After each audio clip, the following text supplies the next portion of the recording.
Satu persatu ajaran sesat Pondok Pesantren Al-Zaitun Indramayu, Jawa Barat mulai terbongkar. Sejumlah ex-pengikut Panji Gumilang pun buka suara soal ajaran nyeleneh pria 77 tahun itu.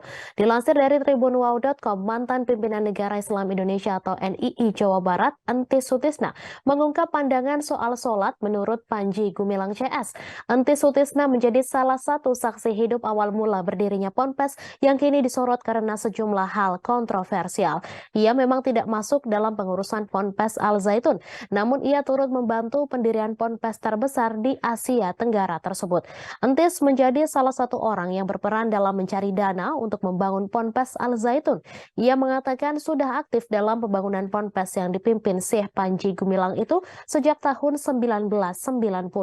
Di tahun 2006, ia memutuskan untuk keluar dari NII karena adanya sejumlah penyimpangan yang menurutnya salah.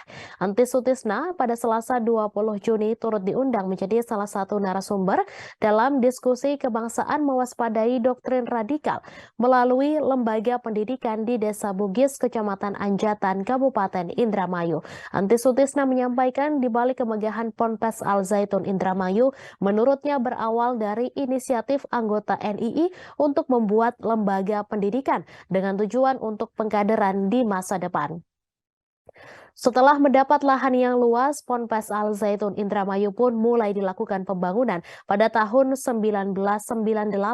Selanjutnya pada tahun 1999 mulai diresmikan dan mulai menerima santri baru.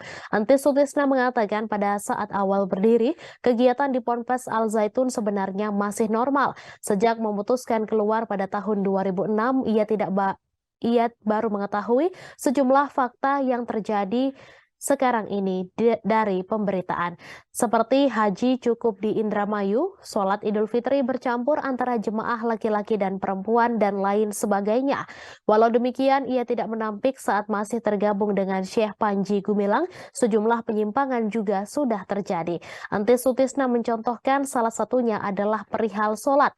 Ponpes Al-Zaitun belum mewajibkan sholat sebagaimana umat Islam pada umumnya. Menurut mereka, sholat baru diwajibkan nanti setelah negara Islam menang.